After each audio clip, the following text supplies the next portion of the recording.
Hey guys, today I'm going to be doing a video on how to grow your hair really quickly and maintain that healthy long hair. So, let me tell you a little backstory real quick. About a year ago, I had to cut all my hair off, and that was about to here. I will insert a picture now of how short it was.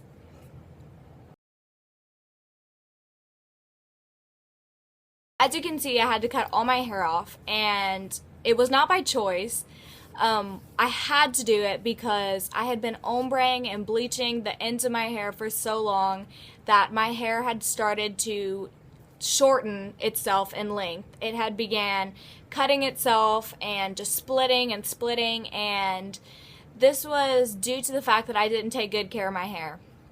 Now, when I cut it, all I wanted was my long hair back, obviously, because that's everyone's dilemma. They want to change their hair, they cut it, or they cut it because they need to, and then immediately afterward, they're like, I need my hair to grow right now. And that's how I was. So I looked up tips and tricks and tried about everything in the book until I got my hair to the length that I want, which is where it is now. I will insert a picture of just how long it is when it's straightened so you can see the difference from when I cut it to now, which is exactly a year. As you can see, my hair has grown quite a bit. I would say it's about 6 or 7 inches from where it was when I first cut it. And that's amazing because my hair grows so slow, especially in the wintertime because it gets so dry and cold outside. But I grew my hair really quickly, just following simple tips and tricks to keep my hair healthy and make sure that when it was growing, it was healthy. So my number one tip is to get trims. I know this is scary because, trust me, I've had experiences where I asked for a trim or an inch or a centimeter off of my hair and I ended up getting full-on haircut. What you need to do when you go to get a trim is say, I don't want to lose any length, I just want the dead ends cut off. This will ensure that the stylist knows that you're serious and that you really don't want any length, nothing taken off that doesn't have to be taken off. It's not that scary once you get it done, and you need to get it done because, like I said, I never cut my hair. I was bleaching it, I was not taking care of it, and it just kept getting shorter and shorter and shorter. Here I'm going to insert a picture of my hair before I started ombreing it, and then a picture of it after I started ombreing it, which was only probably 3 months later. It goes from past my boob to about up to here, and that was just based on not taking care of it and it doing its own job of splitting and just being disgusting.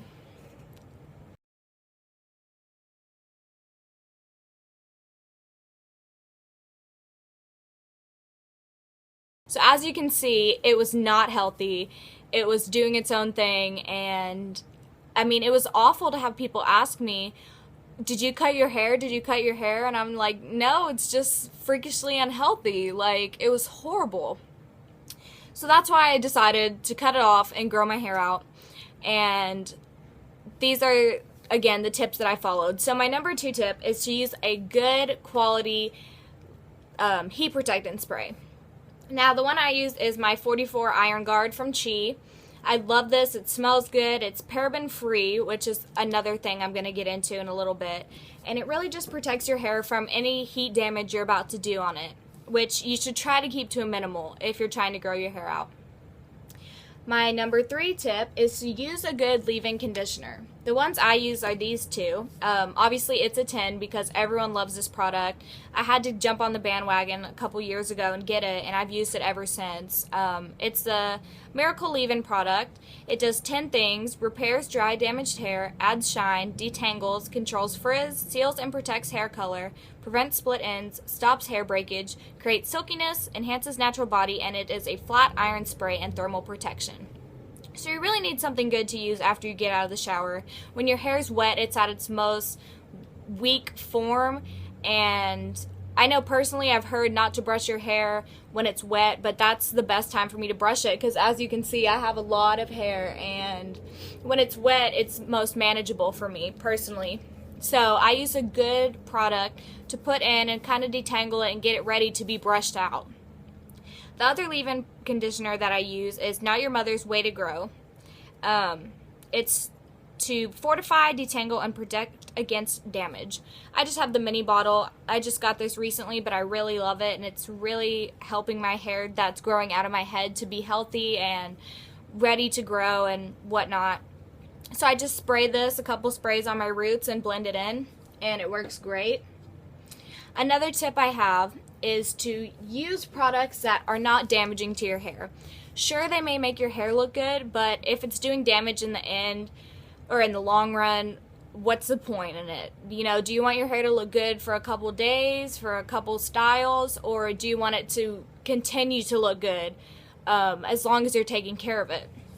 I use a shine spray that has 0% silicone and 0% colorant in it. This is the Herbal Essence Naked Sheer Mist, and I like shine sprays, but a lot of them have alcohol in them. And once I found this product, I really enjoy it, and I've been using it for a while.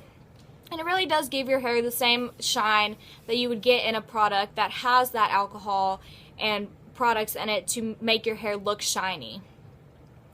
Another tip I have is to drink lots of water. And I mean, that's a no-brainer. Water is good for your whole body. It nourishes you, it keeps you going. I mean, it's good for digestive, skin, nails, everything. Now, leading into skin and nails, you can take vitamins, which is what I did, and I think really helped promote my hair growth. I didn't take any fancy Hairfinity or anything like that. They didn't have that out when I was growing my hair, but still, the products that I would suggest and pretty much swear by are a biotin and folic acid. Biotin is the main product that is in products like Hair, Skin, and Nails, Prenatals, Hairfinity, all of those. And folic acid makes your hair moisturized and shiny and really just benefits the growth of your hair. Another tip I would have is to try not to color your hair that often, especially bleaching it. Bleaching is just so bad for your hair. Before I ombre my hair, I had bleached the under section of my hair, like under here, and I did that so I could dye my hair purple, which was a phase I was going through. But when I did that, I would notice that when I put my hair in a ponytail, there would be little pieces like this thick of my hair that were just broken off. They'd be like this long, and that was just from bleaching. And I know a lot of people bleach their hair and don't have any problems, but for me specifically, I have pretty dry hair. People with curly hair naturally have drier and frizzier hair. Fun fact if you didn't know that. So you want to try and avoid coloring your hair as much as possible. Even if it says it's like ammonia free and healthy for your hair, it still does damage. And I know I'm preaching to the choir right now because my hair is red and I dye my hair about every month, but you want to try and avoid it if you can. Going along with that, you want to try and avoid styling products that have dry ingredients, like I mentioned before.